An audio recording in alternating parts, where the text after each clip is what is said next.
John, What? you're usually a right ugly cunt, but you're wearing a nice Thanks. white shirt. I know. The fuck? What's going on? It I'm was here just in what. my slacks. Well, hang on a minute. Look, I got my shorts on. Like, it was what was on the top of the pile of washing on the end of the bed this morning. I've got Liar. fucking two. Honestly, I promise, I don't fucking. Why would I Liar. lie about something like that? Because I know what you're doing later, and the audience doesn't. I know what I'm doing later, so it's got nothing to do with it. It's just a fucking shirt coming off the pile. Liar. This afternoon, I got 2 hours with a young lady. I wish it was more exciting than it actually is.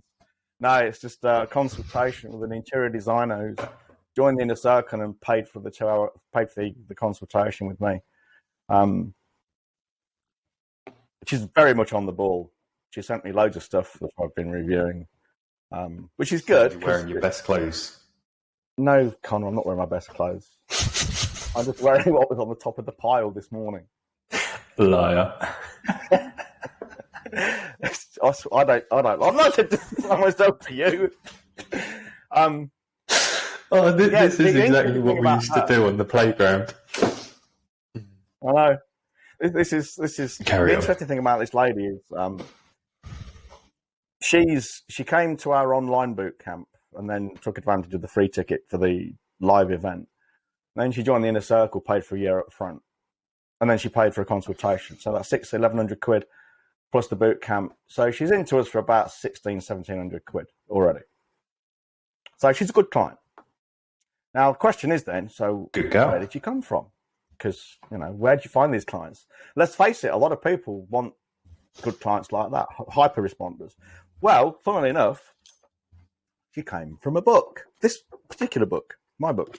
And the route by which she came is quite interesting because her husband is a big fan of mine. I'm completely unaware of who he was. He bought my book apparently, or knew of me for some way, shape or form.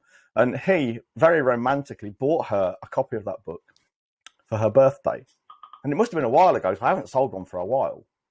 Sold them off Amazon, So he bought her the book for her birthday, and she read it, and then it obviously got on my list. And at some point, when we started kicking ass and taking names, she joined our stuff. This is why we write books, man. Books have got a long shelf life, literally.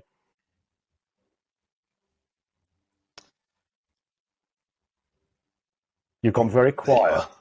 Books. Yes, I could hear some Slack notifications going off in my ear. It was rather off-putting, so I just went and do not disturb. Books are so fucking powerful. She's asking the same stupid question I asked yesterday. Anyway, by the by, books are so fucking powerful and so fucking good. Even little undiagnosed dyspraxic Connor over here is going to write a book. Oh, you're pretending to be fucking neurodivergent now, are you? Have you not seen my haircut? It screams neurodivergent. You can't be in my gang. No, I don't want to be in your gang. Hey, John, I want a badge to justify my poor grammar, okay, rather than working on it. I am thick. How about that? I got some good books to recommend. Not recognised. I can't claim benefits on that. Yeah, I'm halfway through the left book.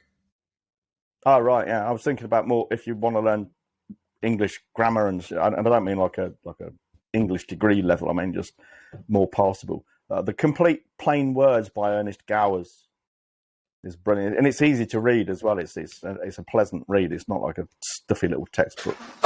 But anyway, is it not? So yesterday, talking about clients and stuff and mentoring and teaching people. The lady we got this afternoon she's very much on the ball. She's done a verbal fucking brain dump of stuff for me to review before her call this afternoon. But yesterday, I don't even remember who she was, and I don't even remember why I was there. Probably something one of my mentoring guys said. I was on the website of a young lady who's actually, someone sent me this is completely tangential. one of my mentoring girls sent me a link to a LinkedIn post. It's a woman, no, a screenshot, beg your pardon. A woman who's basically put her occupation on LinkedIn as sex worker. Apparently she's getting a lot of support, as she fucking should, in my opinion. Legend, yeah, fucking good for her.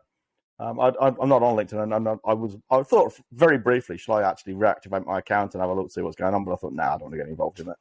I support her unequivocally, and I might actually get Holly to add me as a connection, and start a dialogue with her, because I'd like to help sex workers. They get a shitty fucking ride. But anyway, that's by the by. So yeah, at least someone's doing it. Apparently she's getting a lot of support, as she fucking should.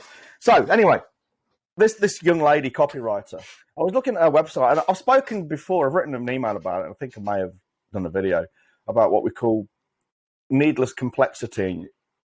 And again, it's copywriters often suffer from this. Maybe my view on that is skewed because I tend to pay more attention to copywriters, being one myself.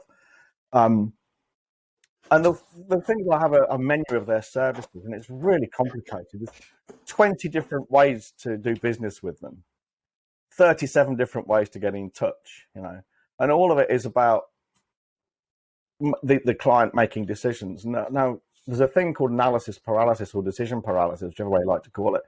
But if you walk into, and this has happened to me, I'm actually quite prone to this. If I walk into a shop to get, say, something to, I don't know, say car wax to wash my car, and there's 20 different brands, I'd probably walk out without buying any because I don't know what to do. I have no reference point. And then perhaps with say car wax, I might see Turtle Wax, which is a recognised brand. I might buy that. But otherwise, if you've got no reference point, you've got no way to decide. So you end up probably doing nothing. I'll attend to this later. People often don't start the gym for the same reason. They'll walk into a gym to have a look around, and it's just bewildering. Let's face it, they're not the most aesthetically pleasing places. It's bright lights, very loud, everything's unfamiliar, so there's no frame of reference there.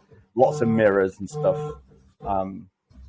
So people often walk in, look around, and walk out again. So in big clothes shops, it's decision paralysis. So when you've got someone who's trying to hire a copywriter or a similar freelancer, and you get to this website, and it's just so many different choices, and you've got to make a choice. You don't know what you choose, and you don't know what you don't know even. So you just leave and think, I'll do this tomorrow. I'll have a go at it myself first. Yeah, so that's needless complexity. But on the other side of the coin, there's needless simplicity. And a bit of a misnomer, really, but we want it to be simple to do business with us, but not easy, which is counter to everything you've ever heard. Now, we're not talking about e-commerce here, which you want it to be both simple and easy. Now, you want people to be able to see the computer they want and buy it with no trouble at all. If you buy something from Apple, it's very straightforward. And before you know it, you've spent a lot more than you wanted to because they're just piling all this stuff on. Now, if you want to buy a flight with Ryanair, upsells, it's fucking difficult. Because Ryanair do upsells, they do it really intrusively. I tolerate it because I think they're a great airline. I really do.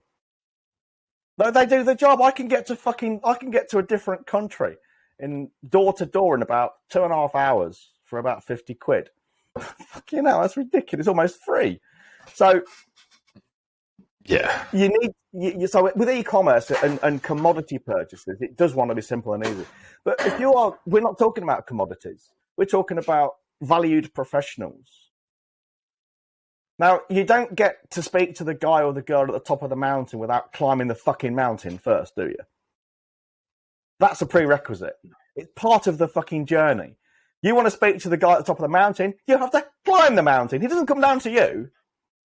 He doesn't give you a fucking lift or a helicopter ride to the top of the mountain to speak to him. You have a fucking arduous journey. You have the hero's journey. And there's fucking trolls and orcs and goblins all trying to hack you to pieces. So you got this fucking rocky mountain path, sheer drops, spiky fucking thorn bushes. It's just getting to speak to the man at the top of the mountain is an achievement. Well, that's how we should be. So with me, for instance, and us, so my website and our joint website are pretty much the same. There's two things you can do. You can buy the book, which is simple, online, very much a commodity. It is a commodity. It's simple to buy. It's just no one gets involved except you and your fucking credit card number. But if you want our hands-on help or my personal hands-on help, it's not simple. Well, it's simple, but it's not easy. It's simple in the sense that it's very clear what you need to do. You've got a list of 7 things you need to send me and how to do it. You send me an email. You can't call me. Okay, there's no form on the website. There's none of my socials there. Not that I'm on the socials. There's no socials there. There's an email address. So if you want to get my attention to work with me or us, you have to click on this link to bring up an email pane. You have to type in all this stuff, which is the things I want to know about your project. And you've got qualifying criteria, which you must meet, otherwise don't bother. And then you're informed that if this goes any further, we've got a call to have. You want to work with us on a consulting basis, there's a call to have first. And that's £1,500. And if that's not, if that's too much or that's not acceptable, don't bother sending the email in the first place. So that is simple because it's very clear. Even my fucking dog could understand that, but it's not easy because there's a lot of hoops to jump to. There's a mountain to climb. And if you wanted to be seen as a trusted expert, as an advisor, that's what you'll be doing. You won't be constantly fucking available. And when I tell this to people, oh yeah, but my clients won't like that. Well, that's the fucking point.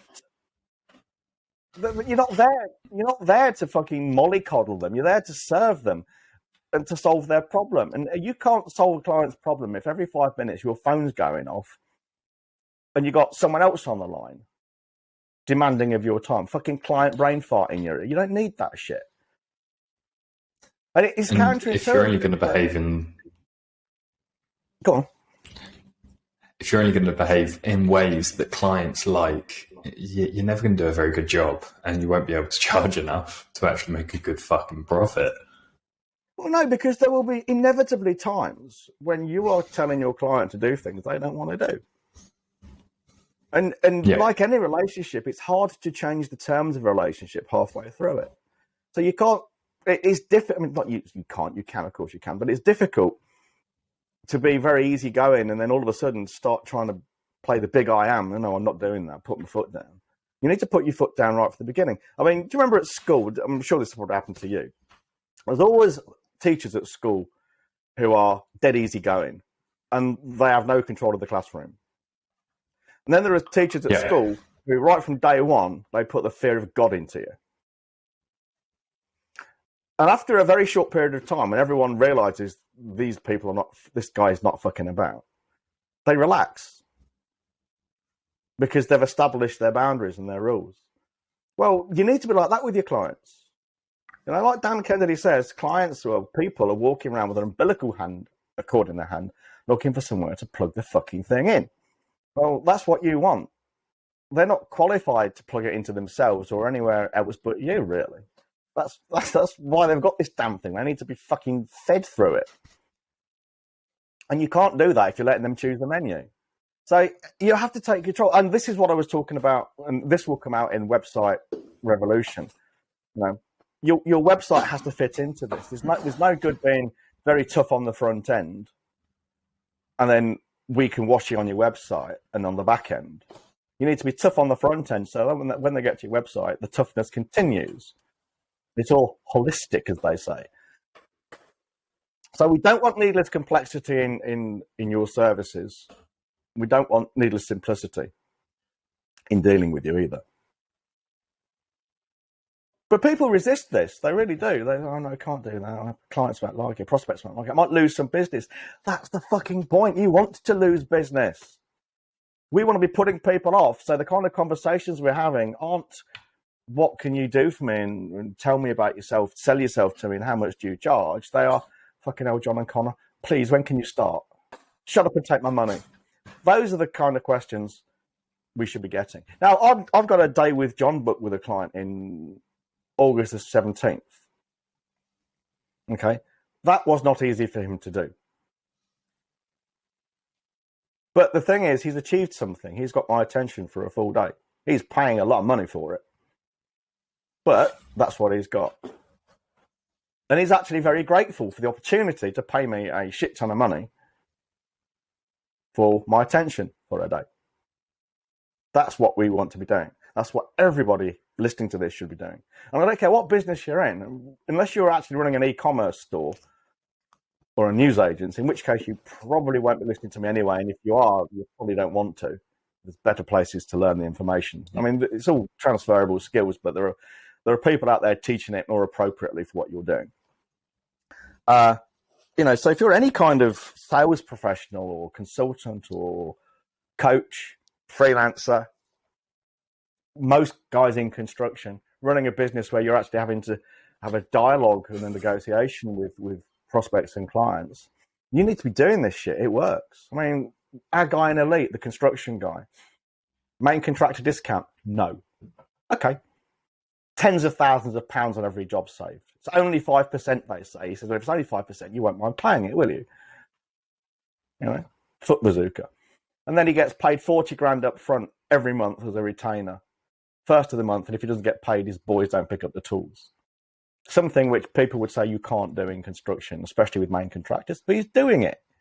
But he doesn't do that by being a pussy and a walkover and answering his fucking phone every 5 seconds to people who need their hands holding. It's crazy. And what makes me laugh is people tell me you can't do this. Right at the moment, I'm actually doing it. They're abiding by my rules. And I've got clients who are doing it, and people are abiding by their rules too. It's like saying, no, the sun will never rise today. And it's fucking sunny, But hang on, they're there, look. It's crazy. This is why my guiding principle in life is people are fucking idiots.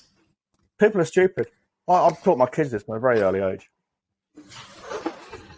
People are just unfathomably, can't even pronounce the word, whilst calling everyone else stupid.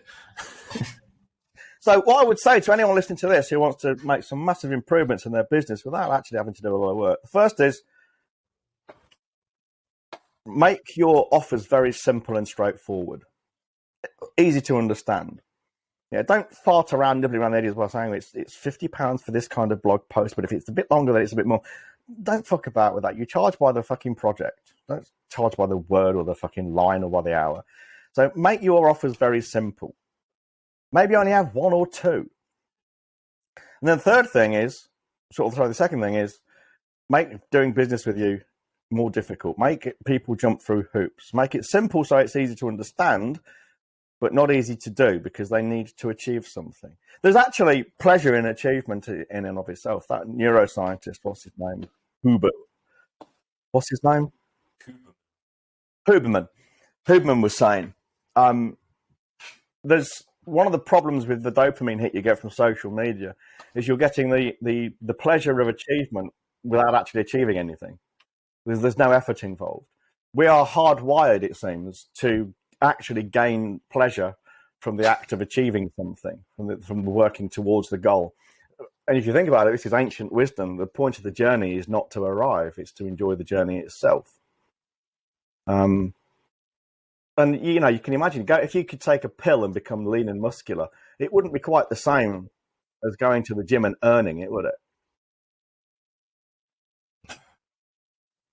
I remember I was asked that question probably 25 years different. And I thought about it long and hard over the years. And, you probably would, because we're all cowards at heart. We'd all like to do that. But really, you wouldn't get the same sense of achievement out of being lean and muscular if all you'd had to take was a pill. You just wouldn't. And everyone would be lean and muscular. So you almost in which case no one is. Because there'd be no... Yeah, exactly. There'd be no status around being lean and muscular anymore. Exactly, and this is the same with business. There's a certain you want to be in a position in your industry, or certainly your niche. And if if your niche is too big, just make it smaller. So you're a big fish in a small pond. You want people to be bragging about doing business with you. I brag incessantly about having done a day with Dan. Now there are undoubtedly people out there who would laugh at me saying, "You paid 18 grand to spend a day with one bloke, one consultant. You fucking idiot! He saw you coming a mile off." I get it. And there are uninformed people out there who will think that's absurd. But to me, it's a source of pride because it's not you can't do it at all now. But you couldn't just book a day with Dan. You were pretty much invited to book a day with Dan. It was an achievement in and of itself. And then to get there, I had to fly I had to get the train to Dublin. Then I got the plane from I went to Heathrow. So I got the car to Cork, flew to Heathrow to Chicago, Chicago to Cleveland, shitty fucking hotel, which was convenient for Dan near his house to pick me up the next morning. Then all the way back again. It probably cost me, I don't know, 20,000 quid all told, including Dan's fees. So, and I brag about that because, I mean, it paid me back within a few weeks because of the stuff I learned. And we got the transcripts. We got the transcripts of the day here, which are fucking gold, and they're our Bible, they are, aren't they? Yeah, they are now. So it was a real investment, but the point is, never mind all that. For me, the fact I achieved the status of having a day with Dan and doing an event with him in the following March, which was profitable for both of us. That's a source of pride for me. And anyone who knows about marketing and knows Dan Kennedy, let's face it, anyone who's serious about marketing knows Dan Kennedy. Yeah? Anyone who knows these, anyone on the inside, even peripherally on the inside, they'll know what a big deal that is. It's status for me. It just is. Yeah. It doesn't make any sense, but it fucking is. Well, that's how you want people to see you in your industry. Fucking hell, we work with someone in the EBG. We can afford to do it. We can brag about it. So there's a I don't know if you've heard of them. Have you heard of the brand Hermes? I've heard the name. Herpes. What do they do? Very high-end accessories company, bags, luggage tags, watch straps, just leather stuff, mainly known for their bags. They have one particular bag called, I believe it's called the Birkin, the Hermes Birkin. And you have to be invited to buy it. And only the manager of a Hermes store can invite you to buy it. And the quota is something like you have to be the top 5 spenders within a year to be invited to buy this bag. And these bags start at, I believe, minimum 20 grand. But if you've just been invited to buy an exclusive Hermes Birkin, no one buys the 20 grand one. They all buy the ones that are like 200 grand just because they know they're not going to get invited again. Yeah, and that's really important because one, I just don't care. I mean, I wouldn't pay 50 quid for one unless I could resell it. But that's not the point. I'm not their ideal target market. It ain't because I'm poor. It's because I'm just not interested in that kind of thing. But that's the same for you. You know, when you position yourself, yeah. It's mental. So, for example, these bags have so much status when a new bag, like they know, like the media knows exactly how many bags there are out there and who owns them. They're like almost artifacts. They're treated like that. Whenever a new one is spotted on a celebrity, it gets like updated to the archives. It's mental. They resell for millions because people don't want to have to spend. So in order to buy this bag for 200 grand, on average, you have to spend like well over $1 million to qualify. It's mental, John. And then only they sell a handful a year. Mental. It is. Anyway, with that, I've got to go. I've got a call in a minute. Yeah, you do. I won't be late. In exactly 1 minute. Right, so wellfedfreelancer.com, get the book, wellfedbusiness.com. Join the fucking inner circle. Cunts. See you later. And this month's training is Website Revolution. And as always, the aim with every single training is to make that 1 month training worth your whole year's dues. So which it will be. Do what John said. Much love. Alrighty. And goodbye. Love you. Bye all.